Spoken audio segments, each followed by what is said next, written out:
welcome back to our channel. Hello guys, I'm Dens. Today is March 5. Grabe, ang bilis ng ang bilis ng March actually. Nakaka 5 days na kagad tayo. Second day ng ating trabaho ngayon.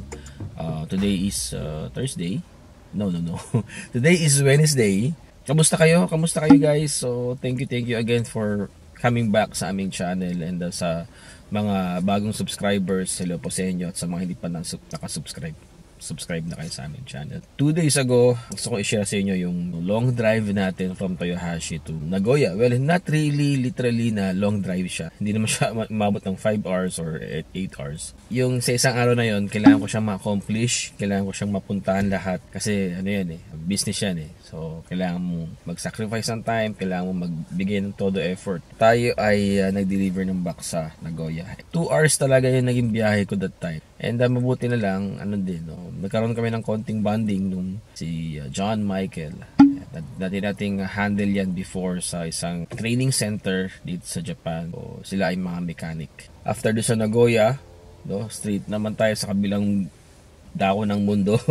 Hamanako naman tayo. So, ang Hamanako naman ay part ng Shizuoka. Actually, malapit na siya sa Hamamatsu. Konting drive na lang, Hamamatsu na. At nag-deliver din ako ng box doon. Konting kwentuhan lang with the customer. Kasi kakilala ko rin yon. So, after that, inabot ko yung oras kasi schedule din ng dentist ng aking anak. Kahit nayasami ako noon, kahit day off ako noon, busy talaga ako. So, sagad na sagad yung oras ko that time. Okay, so we are talking about driving, long drive, naglagare. So I would like to quick talk about driving dito sa Japan. Meron bang mga foreigners, particularly mga Pilipino, na nagda-drive ng walang lisensya? Based sa aking mga karanasan, sa aking mga nakilala, sa aking mga narinig. Merong 2 o 3 akong mga na-meet. Nag-drive sila, or siguro ngayon may lisensya na sila.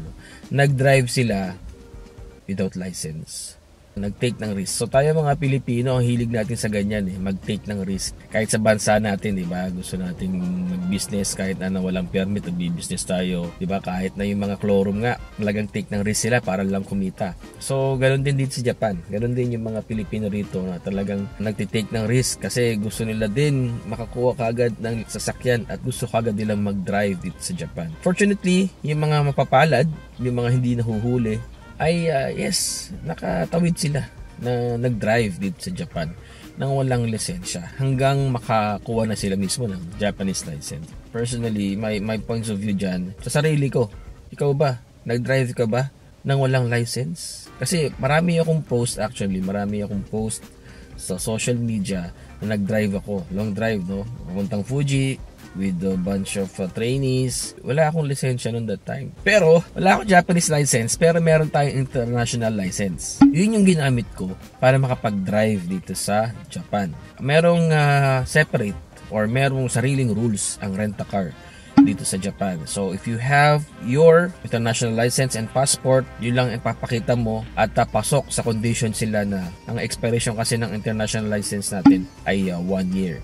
So, within 1 year, pwede ka pang makapag-rent ng sasakyan, pwede mo silang ma-drive, and take note, naka-insured yun, na kahit masita ka ng pulis, mabangga ka, walang problema kasi kasama sa binayaran mo yung insurance ng sasakyan na yun. Actually, yun ang ginagamit ko. Nawili ako before mag-rent a car. Oo, nag-take tayo ng risk, pero syempre kahit papano, panatag ka na pag mahuli ka or pagka may simita sa'yo at papakita mo yung international license mo at rent-a-car yun. Siyempre pagka rent-a-car, hapon mismo ang nag-allow sa'yo sa rent-a-car. Conflict yan, hapon sa hapon. Yung may-ari ng rent-a-car tapos yung police, ka-clash. Walang naging problema sa akin. And sabi ko nga, panatag akong nag-drive, hindi ako nag-aalala kasi meron akong documents. And hindi ko sarili sasakyan yun. Well, yung mga Pilipino nga dito, sabi ko nga, nagtitake ng risk. Walang lisensya, nag-drive sila. And ang malupit nun, meron pa silang sariling sasakyan. So, hindi ko lang paano nila ginagawa. Kasi syempre, wala nang license, may sariling sasakyan, yung register nun syempre,